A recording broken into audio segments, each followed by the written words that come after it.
You are Ganga, Devaki, Yasoda, and Devahudi. You are Prishni, Anasuya, Kausalya, and Aditi. From your glance, everything arose. You're the protector. By you, everything is destroyed. Who has the power to describe you? Your home is in the hearts of all. Reciting verses like these, he offered prayers. The Supreme Personality of Godhead, who is eternal religion personified, offered Dandavata obeisances. Who but Lord Krishna himself has the power to be so devoted to Father, Mother, and Guru? Streams of tears of bliss flowed over his limbs.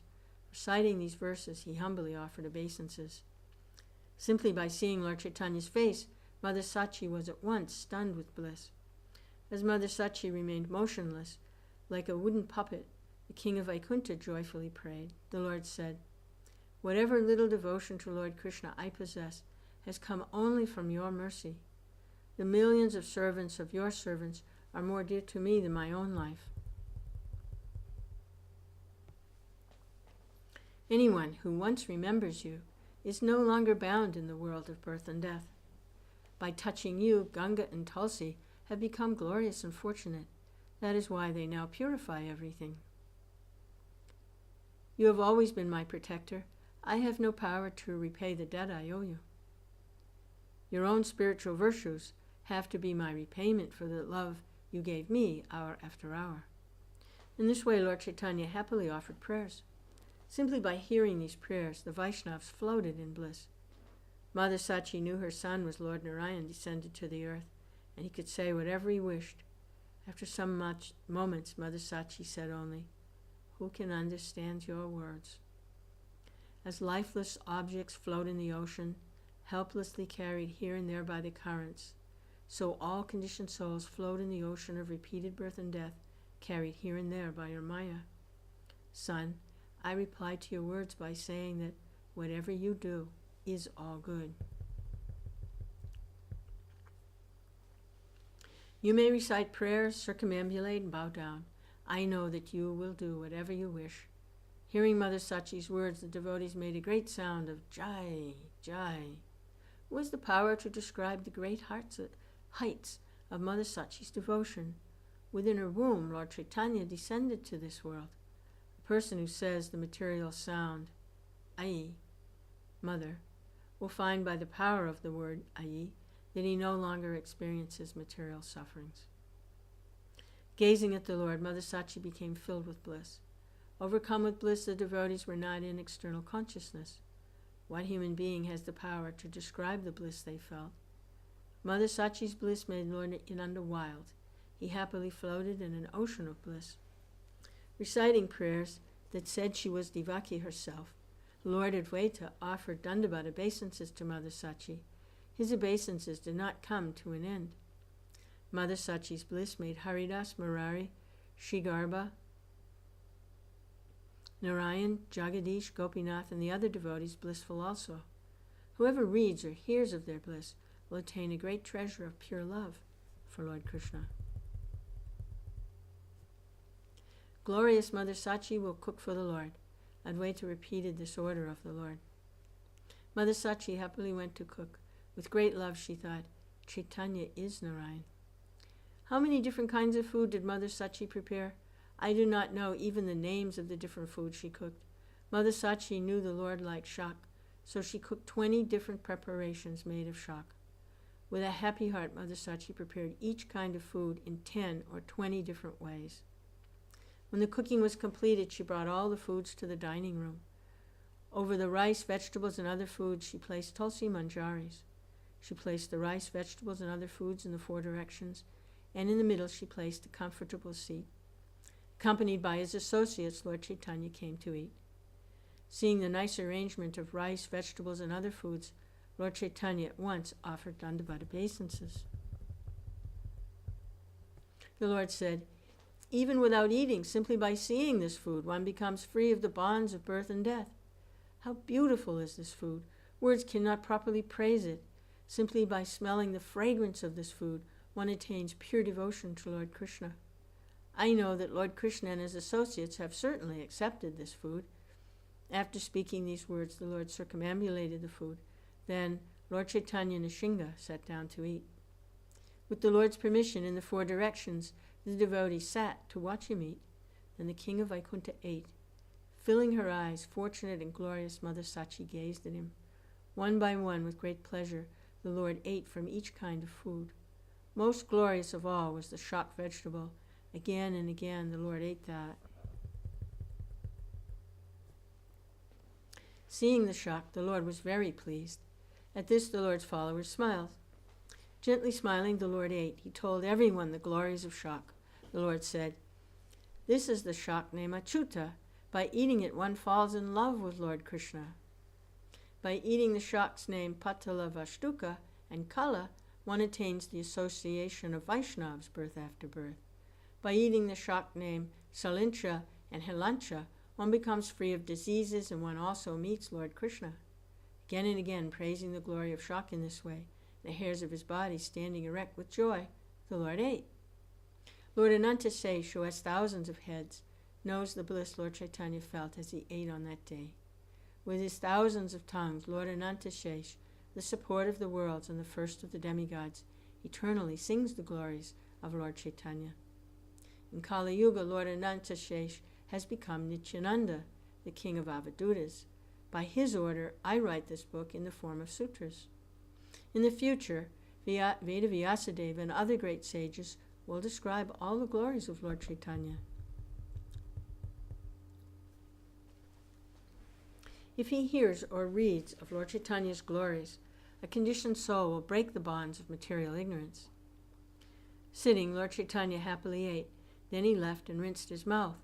While the Lord was rinsing his mouth, the devotees fell on the food he left. Someone said, What right have Brahmins to eat leftovers? I'm a Sudra. It is right that I eat the leftovers. The other person said, I'm not a Brahmin. Some people slipped in, took something, and fled. Someone said, Sudras have no right to eat these leftovers. Someone may say, Sudras have a right. Someone else may say, Sudras have no right. Let us understand this according to what the scriptures say. Someone else said, I don't want the leftovers. I will simply take the empty banana leaf plates and go. Someone else said, I always throw away the banana leaf plates. Now, claiming that you are the authority here, you're taking them. Saying these words, the playful devotees eagerly tasted the nectar of the Supreme Lord's lips. The food had been cooked by Mother Sachi, tasted by Lord Chaitanya. Within whom would greed to taste these leftovers not take birth? The devotees joyfully ate. Then they approached Lord Chaitanya. Lord Chaitanya sat down, and his followers sat down around him in the 4 directions.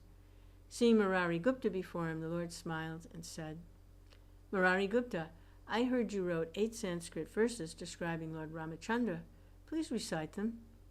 Hearing the Lord's order, ecstatic Murari Gupta recited these verses. Translation. Again and again I worship Lord Ramachandra, the master of the 3 worlds. Before him stands the person named Lakshman, whose limbs are splendid like gold, who's the best of bowmen, who's glorious with beautiful ornaments, who's the resting place of Lord Anantashesh, and who is his brother's devoted servant. Again and again I worship Lord Ramachandra, the master of the 3 worlds. Killing Kara, Sisira, Kambanda, and their followers, he made Dantakaranya forest pure and glorious. Killing the enemy Vali, he befriended Sugriva. After reciting all 8 verses, by the Lord's order, Murari Gupta explained them. He said, Lord Ram is dark, like durva grass. He's the Diksha Guru of all bowmen. He is a kalpavriksha tree that fulfills his devotees' every desire. His face smiling, he sits on a jewel throne, and Sita Devi is at his left. Before him is his younger brother, the great bowman Lakshman, who's splendid like gold, and who's decorated with golden ornaments. This younger brother, who is his elder brother's devoted servant, who is the resting place of Lord Anantashesh, bears the name Sri Lakshman. Birth after birth I worship the feet of Lord Ramachandra, who is like this, and who is the great master of all. Birth after birth I sing the glories of Lord Ramachandra, who delivered Ahalya, who delivered the Chandala Guha, and whom Bharata and Shatrughna fan with chamravas, standing before whom Hanuman sings his sacred glories. I worship the feet of Lord Ramachandra, who is the master of the three worlds, who, placing on his head his guru's order, left his kingdom, wandered in the forest to benefit the demigods and devotees, who, killing Vali, gave a kingdom to Sugriva, and who mercifully gave his friendship to Sugriva. I worship the feet of Lord Ramachandra, who, with the help of Lakshman and the monkeys, playfully built a bridge across the impassable ocean, who killed Ravana and his kinsmen, Ravana undefeated even by Indra. I worship the feet of Lord Ramachandra, whose glories even the Yavanas hear with faith, and by whose mercy saintly Vibhishan, though he did not desire it, became king of Lanka. I worship the feet of Lord Ramachandra, who is the master of all, about whom the Vedas sing. Ram is the supreme Brahman, he's the master of the universes, who, to stop the wicked, always carries his bow, who protects the citizens as if they were his own children, by whose mercy all the residents of Ayodhya became, in their very same bodies, residents of Vaikuntha, the nectar of whose holy name Lord Shiva, clothed only by the four directions, always tastes, and whose feet Goddess Lakshmi always serves. In this way, Murari Gupta recited 8 Sanskrit verses he had written, verses describing the nectar glories of Lord Ramachandra. Pleased by hearing these prayers, Lord Chaitanya placed his lotus feet on Murari Gupta's head. He said, "Listen, Murari Gupta, by my mercy without obstacle you will be Lord Ramachandra's servant birth after birth. Anyone who takes shelter of you, even for a single moment, will certainly attain Lord Ramachandra's lotus feet." Hearing the boon Lord Chaitanya gave Murari Gupta, everyone made a great sound of Jai, Jai. In this way, the lion of Lord Chaitanya enjoyed pastimes. The four directions around him were glorious with all the devotees, devotees like bees attracted to the lotus flower of his feet. At that time, a leper came before the Lord. He offered Dandavata obeisances. He cried in pain. Raising his 2 arms, he wept with grief. He said, "O most merciful Lord, to deliver the whole world, you descended to this earth. Seeing the sufferings of others, you also feel unhappy. That's why I have come before you. I'm tormented by leprosy. My body burns with pain. Please say how I may be cured." Hearing the leper's words, Lord Chaitanya angrily rebuked him, saying, "Die, die, sinner. When the people here see you, sin takes birth within them. If even a saintly person sees you, from that day he must suffer. You are the blasphemer of a Vaishnav. You're a sinner. Your actions are evil. How much more suffering awaits you? Evil-hearted sinner, if you cannot bear the flames of these sufferings, then how will you live in the hell of Kumbhipaka?" The word Vaishnav purifies the entire world. Brahman and demigods sing the glories of the Vaishnavas.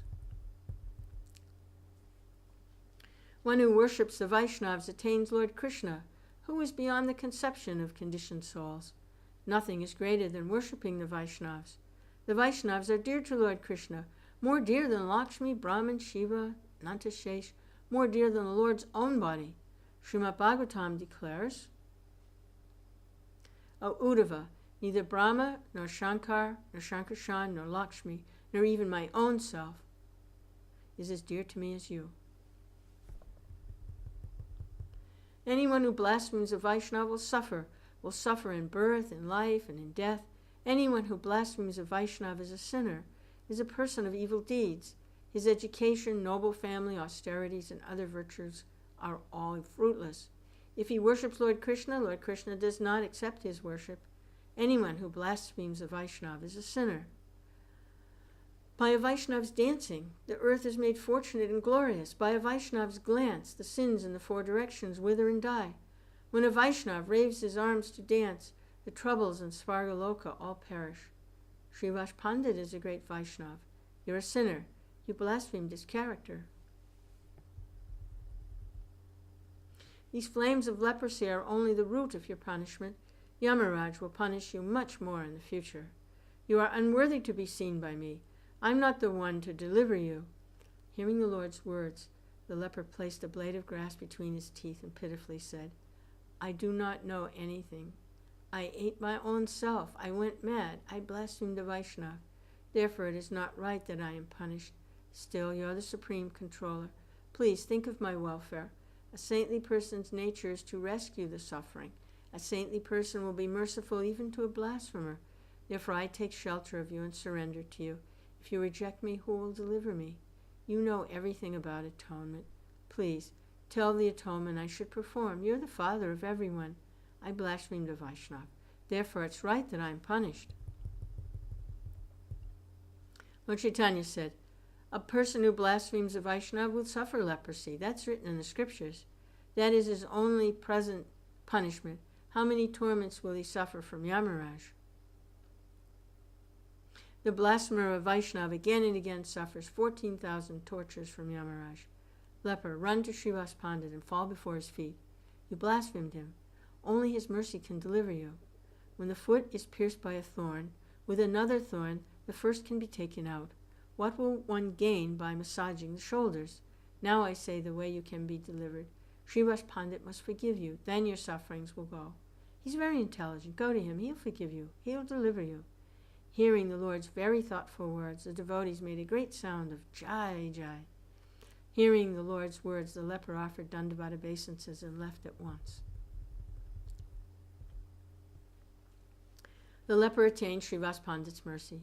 He became delivered. His offenses were all broken into pieces. In this way, the king of Vaikuntha explained how blasphemy of a Vaishnava brings trouble and suffering. Lord Chaitanya Narayan punishes anyone, in spite of all of this, blasphemes a Vaishnava.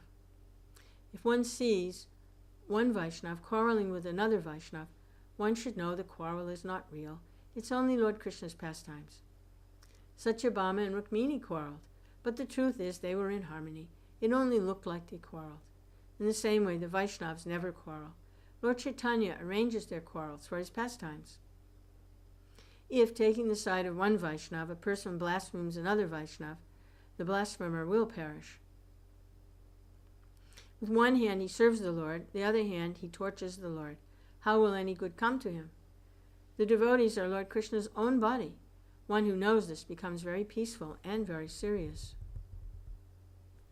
A person who, seeing that they are not different, worships both Lord Krishna and the Vaishnavas, and also serves Lord Krishna's feet, crosses beyond this world of birth and death. A person who hears and sings these sacred descriptions will never find blasphemy of a Vaishnava take birth within him. In this way, Lord Chaitanya very happily stayed at Advaita's home in Shantipur. By divine arrangement, the sacred day for worshipping Madhavendra Puri came while the Lord was there. Although Advaita and Madhavendra Puri are not different, Lord Advaita was Madhavendra Puri's disciple. Lord Chaitanya always enjoys pastimes in Madhavendra Puri's body. That is the truth. It is the truth. It is the truth. Madhavendra Puri's devotion to Lord Vishnu is beyond description. By Lord Krishna's mercy, Madhavendra Puri always possesses all power. Giving all your attention, please hear the auspicious story of how Lord Advaita became a disciple of Madhavendra Puri. In the time before Lord Chaitanya descended, the whole world was empty of true devotion to Lord Vishnu. By Lord Chaitanya's mercy, Madhavendra Puri always floated in an ocean of spiritual bliss and love. Tears, trembling, roaring, thundering, loud laughter, perspiration, being stunned, hair standing up were always manifested in his body. He always meditated on Lord Krishna. He was never in external consciousness. He was not even aware of how he performed ordinary duties. While walking on the pathways, he would joyfully chant Hari and dance. Sometimes he would faint in ecstasy. For 6 or 9 hours, external consciousness was not present in his body. Sometimes he would weep in separation from Lord Krishna. His tears were like the Ganga. It's very wonderful to describe them. Sometimes he would laugh very loudly, tasting the nectar of spiritual bliss. He was sometimes clothed only by the 4 directions. In these ways, Madhavendra Puri tasted the happiness of devotion to Lord Krishna. Still, seeing the world empty of true devotion, he became unhappy. Again and again he thought of the people's welfare. He thought, Lord Krishna should come here. No one knew anything about Sankirtana, of chanting Lord Krishna's names, or about festivals to honor Lord Krishna. People knew only about pious deeds and rules of conduct. Keeping all-night vigils, they sang songs glorifying goddess Mangalachandi. They knew only the goddesses Shasti and Vishahari. With great pride and pomp, they worshipped these goddesses. In their hearts they yearned, "May my wealth and my family increase." Offering wine and flesh, some people worshipped demons. Everyone happily heard songs glorifying ordinary kings, songs praising them as protectors of the yogis, protectors of the materialists, protectors of the earth. At the time of bathing, the most pious among them might chant, "Krishna," or "O Lotus-eyed One." Who called himself Vaishnav?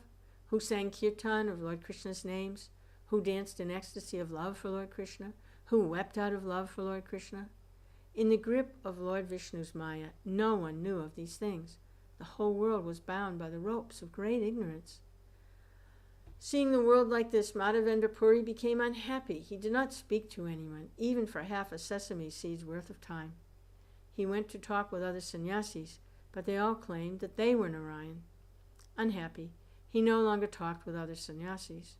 Not from anyone did he hear anything about devotion to Lord Krishna. Teaching about the glories of the service to the Lord never came from the mouth of anyone famous as a philosopher, yogi, ascetic, or sannyasi.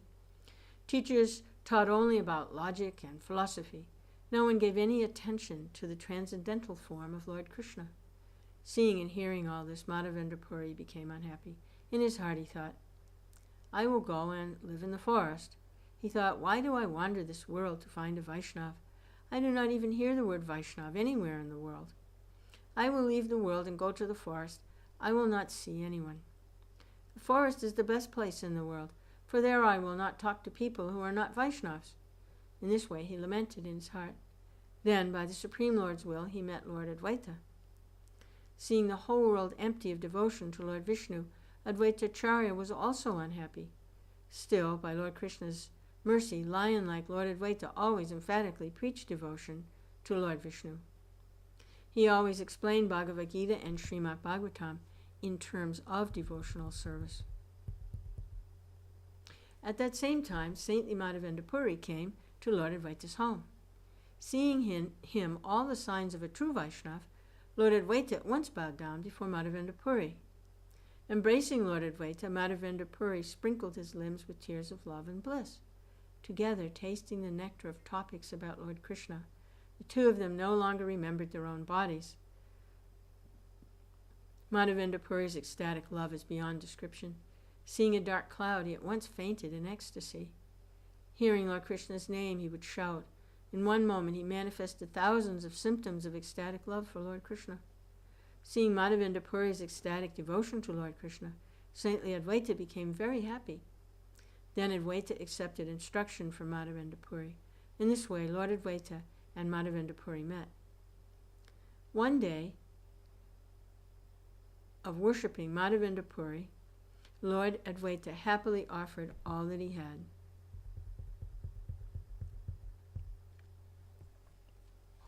When, by divine arrangement, that holy day came, Lord Advaita happily made elaborate preparations.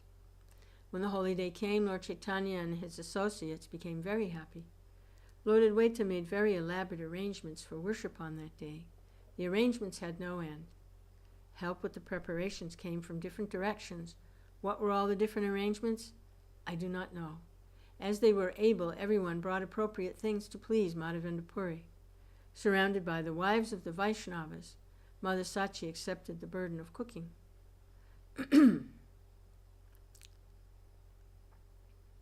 With boundless joy, Lord Nityananda accepted the duty of worshipping the Vaishnavas. Someone said, "I will grind the sandal paste." Another said, "I will string the flower garlands." Another said, "Bring the water is my task." Another said, "My task is to clean the rooms." Another said, "My task is to wash the Vaishnav's feet." Someone tied flags in place. Someone else set up a canopy. Someone donated large jars filled with goods, and someone brought the jars. Some devotees sang songs, and others joyfully danced. As some sang Hari and Kirtan, others sounded bells and conch shells. Some prepared everything for the worship on that day. Advaitacharya performed the worship on that day. Tasting the nectar of spiritual bliss, everyone performed the duties their hearts desired.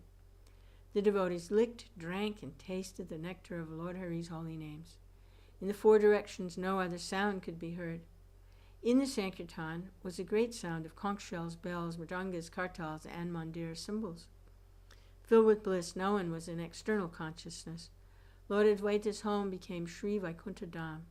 Seeing the elaborate preparations, Lord Chaitanya was very pleased. Lord Chaitanya saw 2 or 4 rooms filled with rice.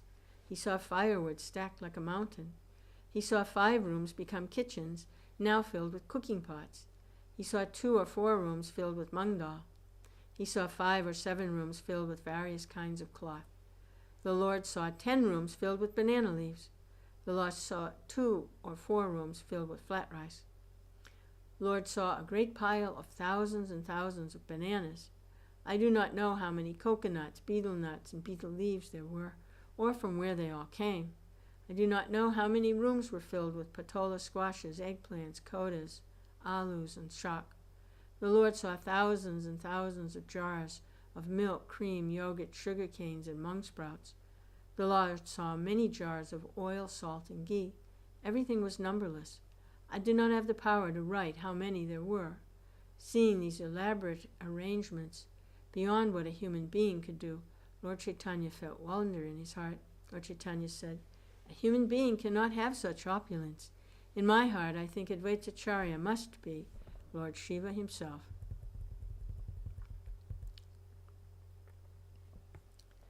How is it possible for a human being to have such opulence? Only Lord Shiva has opulence like this. Therefore, I think Advaitacharya is Lord Shiva, descended to this world.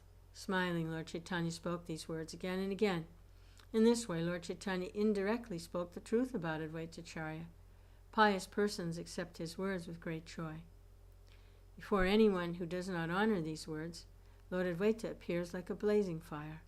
Although by nature he is pleasantly cooling like millions of moons, to persons who have turned away from Lord Chaitanya, Advaitacharya becomes like the fire of time, a fire that devours the universe. Even without knowing the truth of Lord Shiva, a person who once chants Lord Shiva's holy name becomes at once cleansed of all sins.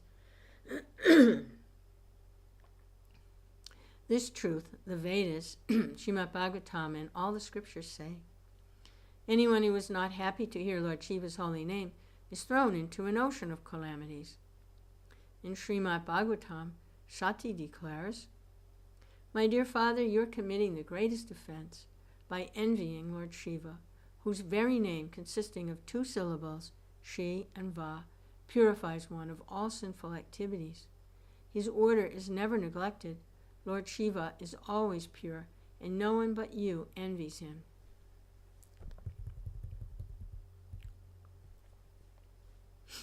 With his own graceful mouth, Lord Krishna declares, "How can anyone who does not worship Lord Shiva worship me? How can anyone who does not honor Lord Shiva, who is so dear to me, attain true devotion to me?"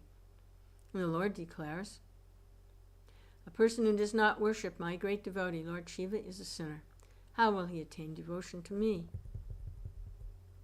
That is why all the demigods happily worship Lord Krishna first, then Lord Shiva.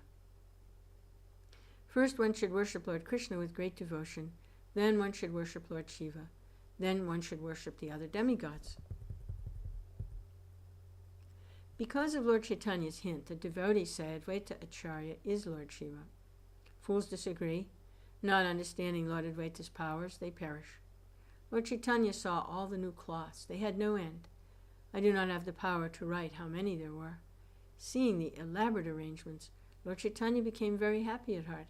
Moment after moment, he praised Advaita Acharya. One by one, Lord Chaitanya saw all the arrangements. Then he returned to the Sankirtan room. When Lord Chaitanya entered the Sankirtan room, devotees became filled with bliss.